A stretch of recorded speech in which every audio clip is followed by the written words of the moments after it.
Hello, আসসালামু আলাইকুম সবাইকে। আশা করি সকলে অনেক বেশি ভালো আছেন। সো আজকের ভিডিওতে আমরা নতুন সুন্দর একটা ওয়ার্ক ফ্লো বানাইছি বা একটা অটোমেশন বানাইছি। তো যেই অটোমেশনের কাজটা হচ্ছে আপনার আর কি তাকে অনেক ডেটা দেওয়া হবে, হ্যাঁ? তাকে ৫,০০০টার মতো, সরি এখানে ১,০০০টার মতো তাকে ডেটা দেওয়া হয়েছে। সো আমি এখান থেকে এই ওয়ার্ক ফ্লোর মাধ্যমে আমি এখান থেকে বাংলাদেশি ডাটা এবং বিদেশি যে ডেটাগুলো আছে সেগুলো আমরা আলাদা করব, ঠিক আছে? আলাদা করবো। এখন অনেকে বলতে পারেন যে ভাই এটা তো আপনি সরাসরি এয়ার টেবিল দিয়ে করতে পারেন এখানে কন্ডিশন অ্যাপ্লাই করে। বাট ভাই সমস্যাটা হচ্ছে এটা না, এখানে যদি আমি বের করি বা গুগল শিটে যদি বের করি তাহলে সেক্ষেত্রে ভাই যখন আমি আর কি বাংলাদেশি ডাটা বা বিদেশি ডাটাদের আমি মেল করব বা ধরেন বাংলাদেশি ডাটাদের আমি টার্গেট করছি, যারা বাংলাদেশে আছে তাদের আমরা করব কি বলে, যারা বাংলাদেশে আছে তাদের আমরা হচ্ছে ইমেল করব বা ফোন করব, হ্যাঁ? সো এখন যদি আমি যদি এটা ম্যানুয়ালি এখান থেকে করি তাহলে তো ভাই আমি পরবর্তীতে যখন আমি কল বা ইমেল করতে চাবো তাদেরকে, তখন আমাদের এটা ম্যানুয়ালি করতে হবে, এটা তো অটোমেট হলো না।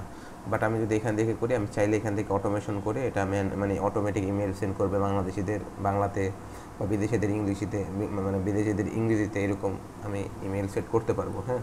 বা কল করতে পারবো, এরকম মানে আমি যা খুশি তাই করতে পারবো এক কথা ডেটা দিয়ে, ঠিক আছে? সো আশা করি বুঝতে পারছেন। সো এবার আমি এরকম একটা অটোমেশন আপনাদের সামনে ক্রিয়েট করে দেখাবো যেন আপনারা সহজভাবে বিষয়টা বুঝতে পারেন। তো চলুন শুরু করা যাক ভিডিওটা। সো প্রথমে আপনাদের যেটা করতে হবে সেটা হচ্ছে আমরা এয়ার টেবিলে যাবো। আচ্ছা আমি এগুলো কেটে দিই, হ্যাঁ? থাক, এটা এখানে থাক, এটা সেভ করা হয় নাই, সেভ করে দিই। আচ্ছা, সো আমরা airtable.com এ গেলাম, ঠিক আছে? আশা করি আপনারা এয়ার টেবিল কি জানেন, এর আগের ভিডিওতে আমি আপনাদেরকে এয়ার টেবিল দিয়েই কাজ করে দেখাইছিলাম। সো এখন আমাদের প্রথমত ডেটা লাগবে, তাই না? সো আমি যদি টেনে যাই, দাঁড়ান, আমরা প্রথম থেকে শুরু করি। আমরা ক্রিয়েট ওয়ার্কফ্লোতে ক্লিক করব। সো এখান থেকে আমরা এটা চলুন ট্রিগার ম্যানুয়ালি করে দিই, হ্যাঁ? যখন এক্সিকিউট বাটনে ক্লিক হবে তখন আর কি এটা কাজ করা শুরু করবে, এটা করে দিলাম। দেন এখন তো ভাই আমাদের ডেটা লাগবে, তাই না? আমাদের তো ডেটা লাগবে। সো আমরা ডেটাটা কোথায় পাবো? আমাদের ডেটা তো স্টোর করতে হবে, আমাদের ডেটাটা স্টোর করতে হবে। বাট এইখানে তো আমরা ডেটা স্টোর নাই আমাদের। সো আমাদের জন্য একটা সুসংবাদ হলো যে এর ডিফল্ট একটা ডেটা স্টোর আছে। সো যেটা হচ্ছে আপনার কাস্টমার ডেটা স্টোর, হ্যাঁ? এরকম একটা ডেটা স্টোর আছে অলরেডি। সো যার কারণে আমাদের ডেটাগুলো আমরা সহজেই এখানে আনতে পারবো। সো আমরা কাস্টমার ডেটা স্টোরে ক্লিক করলাম, মানে এখন আমরা কী করবো, এখানে গেট অল পিপল যেটা আছে সেটা সিলেক্ট করে দেবো। দেন এটা আমরা এইখানে মানে এই বর্ডারে এখানে ক্লিক করে কেটে দিলাম। সো কেটে দেওয়ার পরে এখন আপনারা দেখতে পারবেন যে এটা কিন্তু চলে আসছে। বাট এখন আমাদের ডেটা তো আনতে হবে, মানে ডেটাটা কই পাবো? সো চলুন আমরা, যেহেতু আমাদের এখন কোনো ডেটা নাই, কারণ আমাদের কোনো বায়ার নাই বা আমাদের কোনো এরকম মানে কি বলে আপনার কোনো ক্লায়েন্ট নাই যে আমাদের ডাটা দিবে। সো যার কারণে আমরা কী করবো, আমরা গুগলে সার্চ করবো, হ্যাঁ? গুগলে সার্চ করবো হচ্ছে ডেমো ডাটা সিএসভি ফাইল, এরকম একটা কিছু লিখে সার্চ করবো। দেন আমরা যে প্রথম ওয়েবসাইট পাবো এখানে যাবো। তো যাওয়ার পরে এখানে আমরা কোন ডাটা চাচ্ছি, আমরা হচ্ছে কাস্টমার ডাটা নিতে পারি, আমরা পিপল ডাটা নিতে পারি, অর্গানাইজেশন, লিডস, প্রোডাক্ট, সব ডাটা নিতে পারি আমরা। সো আমরা কাস্টমার ডাটা যেটা করে দেখাবো। সো যার কারণে কাস্টমারের উপর ক্লিক করলাম। দেন আমরা এটা ডেটাতে কী কী পাবো, এই ডাটাতে আমরা ইন্ডেক্স পাবো, কাস্টমার আইডি পাবো, লাস্ট নেম, কোম্পানি, সিটি, তারপরে হচ্ছে আপনার কান্ট্রি পাবো, ফোন নাম্বার 1 2 এগুলো সব কিছু পাবো, সাবস্ক্রিপশন ডেট, ওয়েবসাইট সব পাবো। সো এখানে দেখতে পাচ্ছেন যে এখানে ডেটাগুলো দেওয়া আছে। তো এখানে হচ্ছে 100টা রেকর্ড আছে, এখানে হচ্ছে 1000টা রেকর্ড আছে, এখানে 10,000, এখানে হয়তো বা 1,00,000, এখানে হয়তো বা আপনার মানে এরকম অনেক দেওয়া আছে। তো এখানে আছে 5 লাখ, 10 লাখ, 20 লাখ, অনেক ডেটা আছে, আপনার এত লাগবে না। চলুন আমরা 100টা দিয়ে করি। আচ্ছা না, 100টা কম হয়ে যায়, আমরা ধরেন 1000টা দিয়ে করি, হ্যাঁ? কারণ যদি আমি 100টা নেই, যদি এর মধ্যে কোনো বাংলাদেশি না থাকে তাহলে তো আপনারা বুঝতে পারবেন না যে এটা আসলে হচ্ছে কিনা। সো আমরা 1000 ডাটাটা নেই, যেটা আমরা আগে করছি। 1000 ডেটার উপর ক্লিক করার পরে এটা সিএসভি ফাইলে সেভ হবে, আপনার সিএসভি ফাইলে মাস্ট বি দেখবেন সিএসভি ফাইল, আমরা সেভে ক্লিক করব। তো এখন আমরা চাইলে এই CSV file Google sheet, Airtable, যেখানে খুশি ইউজ করতে পারি। সো আমরা যেহেতু এয়ার টেবিল দিয়ে কাজ করি, চলুন আমরা এয়ার টেবিল দিয়ে ইউজ করি। সো আমরা এয়ার টেবিল আসলাম, আসার পরে এখান থেকে ক্রিয়েট ওয়ার্কফ্লো মানে ক্রিয়েটে ক্লিক করব। দেন এখান থেকে build an app on your own, এর উপর ক্লিক করব। তো এর উপর ক্লিক করার পরে আমরা এখানে দেখতে পারবো যে এটা চলে আসছে। সো আসার পরে এটা আমরা এখন কী করতে চাচ্ছি, আমরা এটার একটা এখান থেকে আমরা সিএসভি অ্যান্ড আদার, মানে এটা আমরা ইম্পোর্ট করতে চাচ্ছি, হ্যাঁ? তো ইম্পোর্ট করার জন্য সিএসভি অ্যান্ড আদারের উপর ক্লিক করব। দেন এখান থেকে ব্রাউজ ফাইলে ক্লিক করব। দেন এখান থেকে যে কাস্টমারের যে ডেটাটা আছে এটা আমরা আপলোড করে দেবো। দেন আপলোড ওয়ান ফাইলে ক্লিক করব। সো এখন এটা অটোমেটিকলি আপলোড হয়ে এখানে আপনি ডেটাগুলো অটোমেটিকলি বসে যাবে, ঠিক আছে? আপনি এটা একটু এই দেখেন, এটা কিন্তু অটোমেটিকলি বসে গেছে, দেখেন কাস্টমার আইডির জায়গায় কাস্টমার, ইন্ডেক্সের জায়গায় ইন্ডেক্স, ফার্স্ট নেমের জায়গায় ফার্স্ট নেম, লাস্ট নেমের জায়গায় লাস্ট নেম, কোম্পানির জায়গায় কোম্পানি, সিটির জায়গায় সিটি, কান্ট্রির জায়গায় কান্ট্রি, ফোনের জায়গায় ফোন, ফোন টু এর জায়গায় ফোন টু, ইমেলের জায়গায় ইমেল, সাবস্ক্রিপশনের জায়গায় সাবস্ক্রিপশন এবং ওয়েবসাইটের জায়গায় ওয়েবসাইট। কত সুন্দরভাবে কিন্তু বসে গেছে। আমরা এবার ইম্পোর্টে ক্লিক করব। সো এটা ইম্পোর্টে ক্লিক করলে কিন্তু ওটা অটোমেটিকলি হয়ে যাবে, হ্যাঁ? সো আমরা একটু ওয়েট করি।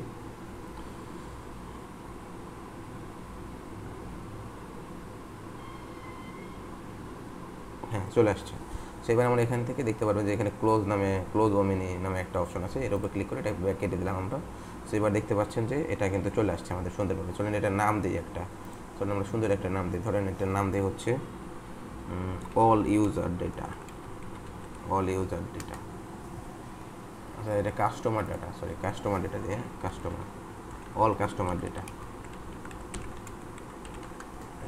ঠিক আছে। এবং এটা এনে টেবিলের একটা নাম আছে, তো আমরা টেবিলটায় আমরা একটা নাম দিতে চলেন, আমরা টেবিলের নাম দিই মাই কাস্টমার ডেটা, এরকম একটা কিছু নাম দিয়ে দিলাম। হ্যাঁ, এটা আসলে ম্যাটার না যে আপনি কোন নাম দিবেন, ঠিক আছে, এটা আসলে ম্যাটার করে না, দিন শেষে এগুলো কোনো ম্যাটার না। আপনি যে কোনো নাম দিতে পারেন আপনার ইচ্ছা মতো, রহিম, করিম, সালাম, যা খুশি দিতে পারেন।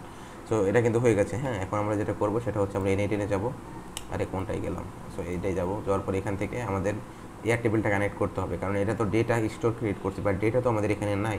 আমাদের ডেটাটা কোথা থেকে আনবো? ডেটাটা আনবো হচ্ছে এয়ার টেবিল থেকে। যার কারণে আমরা প্লাস আইকনে ক্লিক করবো, ক্লিক করার পরে এখান থেকে আমরা এয়ার টেবিল সার্চ করবো। সো এয়ার টেবিল কিন্তু চলে আসছে। এর উপর ক্লিক করার পরে আপনি অনেকগুলো অপশন দেখতে পারবেন। এখানে হচ্ছে গেট ম্যানি বেজেস, এগুলো, তারপরে হচ্ছে ক্রিয়েট আর আপডেট রেকর্ড, বাট আমরা তো এইসবগুলো কিছুই করবো না। আমরা ডেটাগুলো এয়ার টেবিল থেকে এখানে আনবো, এটা হচ্ছে আমাদের কথা। সো যার কারণে আমরা কী করবো, আমরা এখানে সার্চ রেকর্ডে ক্লিক করবো। মানে ডেটাগুলো সার্চ করে আমরা এখানে নিয়ে আসবো। এর উপর ক্লিক করলাম, দেন এখান থেকে দেখতে পারবেন যে ক্রেডেনশিয়াল টু কানেক্ট উইথ এত। তো এখানে আমার 3টা এপিআই কানেক্ট করা আছে। আমি আপনাদের আগের ভিডিও দেখেছি যে কীভাবে আপনারা এটা এপিআইগুলো কানেক্ট করবেন, তো সেই ভিডিওটা আপনারা দেখে নেবেন। অবশ্যই আপনারা জানেন এটা কীভাবে কানেক্ট করতে হয়। সো এবার এটা আমরা এগুলো থাকবে, রেকর্ড থাকবে, অপারেশন সার্চ থাকবে। এবার আমরা যে বেস আছে এখান থেকে আমরা ফর্ম লিস্টটা কোনটা করে দেবো, মনে আছে আমাদের নামটা কি দিয়েছিলাম? আমাদের নামটা দিয়েছিলাম অল কাস্টমার ডাটা, তো আমরা এখান থেকে অল কাস্টমার ডাটার উপর ক্লিক করলাম। সো ক্লিক করার পরে আমরা এখান থেকে যে কোনো একটা এপিআই ইউজ করি, প্রথমটা ইউজ করে দেখাই আপনারা এখান থেকে নিউ ক্রেডেনশিয়ালে ক্লিক করে আপনার এপিআইটা কানেক্ট করে নেবেন, যেটা আমি আগের ভিডিওতে আপনাদের দেখাইছি। সো এবার আমরা কী করবো, টেবিলের উপর ক্লিক করবো, আবার এখান থেকে এর উপর সার্চ করি, দেন অল কাস্টমার ডেটা, এই যে অল কাস্টমার ডেটা আসছে। দেন এখান থেকে মাই কাস্টমার ডেটা, যেটা আমরা যে টেবিলের নাম দিয়েছিলাম, ওই রে ভাই, এই যে টেবিলের নাম দিয়েছিলাম মাই কাস্টমার ডেটা, দেখতে পাচ্ছেন আশা করি। সেটা দেওয়ার পরে এবার আমাদের কিছু করতে হবে না, আমরা জাস্ট এইখানে একটা ক্লিক করে দেবো, অথবা আমরা এটা এক্সিকিউট করতে পারি। চলেন এক্সিকিউট করে দেখি যে সব ডেটাগুলো আসতেছে কিনা। চলুন আমরা দেখি। সো এটা হয়তো একটু সময় লাগবে, কারণ হচ্ছে আপনি যদি এখানে দেখেন এখানে কত ডেটা আছে, দেখেন এখানে 1000টা ডেটা আছে ভাই, 1000 লোকের ডেটা, যার কারণে এটা আসতে একটু সময় লাগবে। সো আমরা একটু ওয়েট করি, এটা মোটামুটি 1 থেকে 2 মিনিটের মধ্যে হয়ে যাবে আশা করি।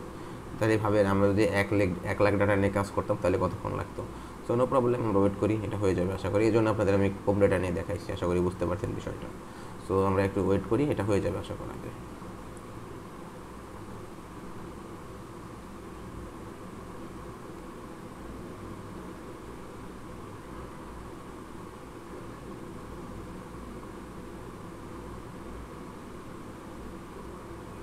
সো দেখতে পাচ্ছেন আমার ডেটা কিন্তু চলে আসছে। সো আমাদের ডেটা কিন্তু সুন্দরভাবে চলে আসছে, আমাদের ডেটাটা। So nice. তো এবার আমরা যেটা করব সেটা হচ্ছে আমরা এখান থেকে এর উপরে আউটপুটের উপরে একটা মানে কি বলে আপনার এখানে ক্লিক করলে হবে। সো ক্লিক করার পরে এখান থেকে আমরা এখন আমাদের কিন্তু ডেটাটা কিন্তু চলে আসতেছে। তো এইবার আমরা যেটা করব, এখন আমরা কন্ডিশন অ্যাপ্লাই করব। কন্ডিশন অ্যাপ্লাই করে আমরা এখানে যে যতগুলো ডেটা আছে, তো এর মধ্যে থেকে বাংলাদেশি ডাটা আলাদা করব এবং বিদেশি ডাটা আলাদা করব। তো এর জন্য আমরা কী করব, প্লাস আইকনে ক্লিক করব, দেন এখান থেকে আমরা ফ্লোতে ক্লিক করব।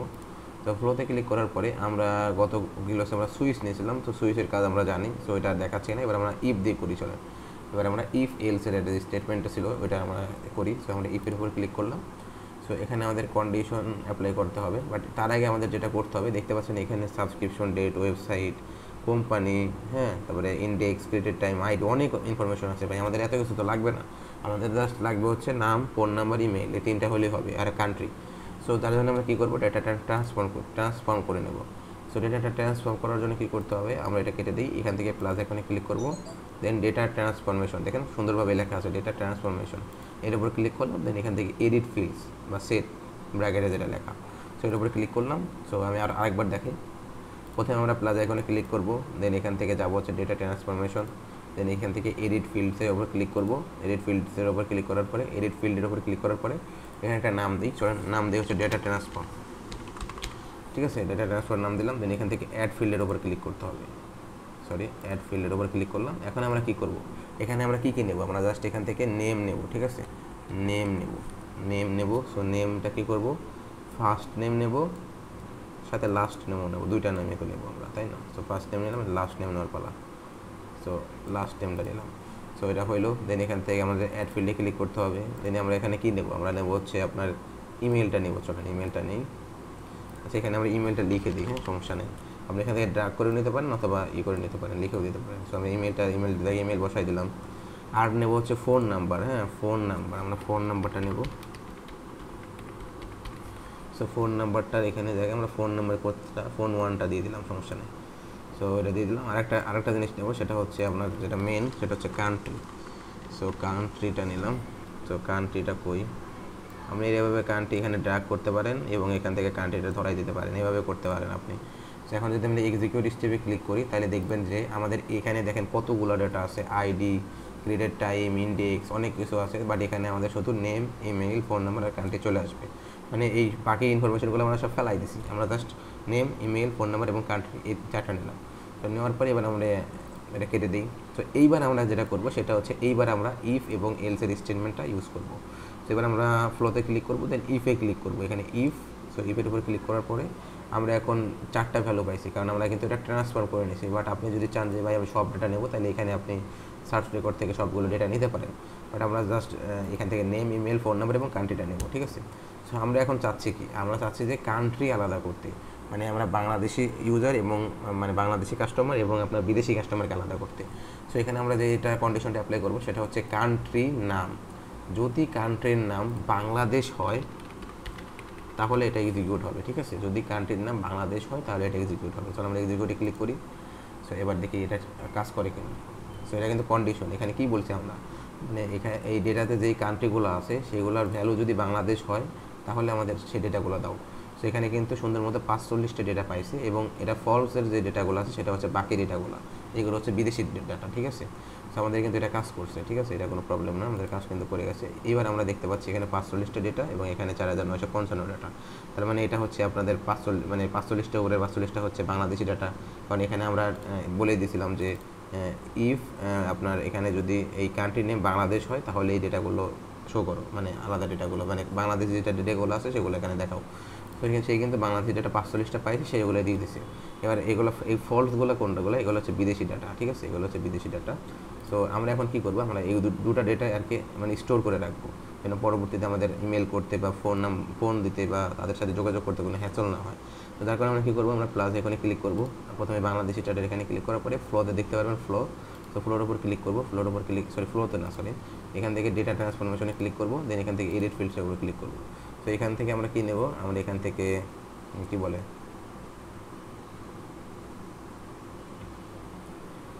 এখান থেকে আমরা যেটা করবো সেটা হচ্ছে আমরা নেম নেব।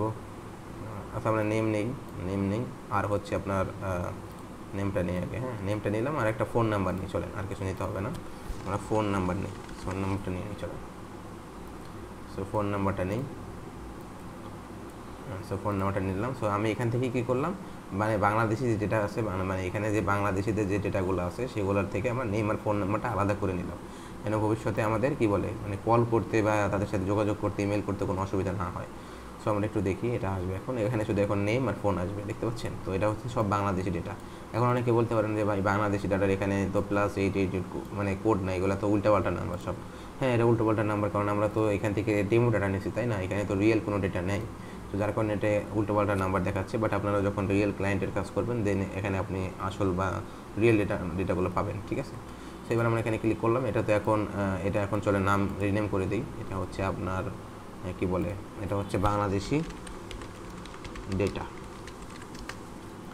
এবং আরেকটা যেটা বিদেশি এখন বিদেশিরগুলো এখানে করে নিই, চলেন বিদেশি থেকে এখানে বিদেশিদের নাম নেব, বিদেশিদের নেম নেই, চলেন, ঠিক আছে, বিদেশির নেম নিলাম, আবার এখান থেকে বিদেশির ফোন নাম্বার নিলাম, ঠিক আছে, আর কিছু নিতে হবে না, এই দুটো নিলেই হবে। দেন আমরা এখন এক্সিকিউটিভ ক্লিক করলে দেখবেন 5000 ডেটা আসবে, 5000 প্রায়, মানে অলমোস্ট 4955টা ডেটা এখানে চলে আসবে, কারণ বাকি 45টা কিন্তু বাংলাদেশি, ঠিক আছে। দেখেন 4955টা ডেটা চলে আসছে। সো এগুলো হচ্ছে বিদেশি ডেটা। চলেন আমরা বিদেশিদের দিয়ে তো ফোন নাম্বার পাবো না, বিদেশিদের সাথে ইমেইলে কন্ট্যাক্ট করতে হবে। যদি আমরা বাংলাদেশ থেকে কল করি তাহলে তো হবে না। তো যার কারণে আমরা এক্সিকিউট থেকে ইমেলটাও নিয়ে নিই। চলে, সো এবার কিন্তু বিদেশিদের নেম, ফোন নাম্বার, ইমেল তিনটাই চলে আসবে, দেখবেন একটু ওয়েট করেন, তিনটাই কিন্তু চলে আসবে। আমরা কী করছি, বাংলাদেশি ডাটা এবং বিদেশি ডাটা দুটো আলাদা করে রাখছি, ঠিক আছে। সো এই মোটামুটি ছিল আমাদের প্রজেক্ট। সেবার যদি আমরা এক্সিকিউট ওভারফ্লোতে ক্লিক করি বা ওয়ার্কফ্লোতে ক্লিক করি, সো এক্সিকিউট ওয়ার্কফ্লোতে ক্লিক করার পরে সাথে সাথেই আমাদের প্রথমে এটা আর কি কাজ করা শুরু করে দিয়েছে। এটা প্রথমে আর কি ওই কী বলে এয়ার টেবিল থেকে ডেটাগুলো নিচ্ছে, দেন এটা ট্রান্সফর্ম করবে, দেন এখানে ইফ অ্যান্ড এলসের কন্ডিশনটা ইউজ করবে, দেন এটা বাংলাদেশি ডাটা আর আপনার এখানে বিদেশি ডাটাটা আলাদা করবে। সো এখানে রিনেম করা হয় নাই, চলো আমরা রিনেম করে দিই। রিনেম করে এটার নাম দেবো হচ্ছে বিদেশি ডাটা, বিদেশি ডাটা। এবার এটা রিনেম হয়ে গেছে, এবার সুন্দর দেখাচ্ছে, তাই না? সো এবার আমরা বিদেশি এবং বাংলাদেশি ডেটা আলাদা করে ফেলেছি। সো এটাই হচ্ছে আমাদের সেই প্রজেক্টটা ছিল, ঠিক আছে। এটা আমরা এখানেও কিন্তু সেটাই করেছি এবং এখানেও সেটাই করলাম। সো আশা করি আপনারা বুঝতে পারছেন যে এই বিষয়টা কী, আমরা কীভাবে এটা ডেটাগুলো আলাদা করছি। এখন আমরা চাইলেই কিন্তু আমরা এটা দিয়ে আপনার যা খুশি তাই করতে পারবো, বাট আমরা যদি এটা গুগল মানে এয়ার টেবিল থেকে যদি এটা সার্চ দিয়ে বের করতাম এভাবে, সাপোজ এভাবে সার্চ দিয়ে, হ্যাঁ, বা এখানে কন্ডিশন অ্যাপ্লাই করতাম, তাইলে কিন্তু এটা আলাদা করে দিত ঠিকই, বাট পরবর্তীতে কিন্তু আমরা অটোমেশন করতে পারতাম না, তাই না? এখন আমরা চাইলে এখান থেকে আমরা চাইলেই কিন্তু এই বাংলাদেশি ডাটাদের এখান থেকে আমরা অটোমেটিক ইমেল পাঠাতে পারবো বা সেটা বা যা খুশি তাই করতে পারবো, বাট এখানে কিন্তু আমাদের সব ম্যানুয়ালি করতে হতো। তো যার কারণে আমরা এটা এনএটিএন দিয়ে করছি, ঠিক আছে। এবার আমরা ধাপে ধাপে সবগুলো করবো, সো সমস্যা নেই। এবার আমরা এখান থেকে যা খুশি তাই করতে পারবো আমরা। দেখেন এটা কিন্তু 45টা ডেটা হচ্ছে বাংলাদেশি এবং 4955 হচ্ছে বিদেশি ডাটা। সো আশা করি সকালে বিষয়টা বুঝতে পারছেন। সো ভিডিওটা ভালো লাগলে অবশ্যই ভিডিওটা লাইক করে দেবেন এবং সাবস্ক্রাইব করে দেবেন। সো আজকের ভিডিওটা পর্যন্ত, সবাই ভালো থাকবেন, সুস্থ থাকবেন, টেক কেয়ার, আল্লাহ হাফেজ।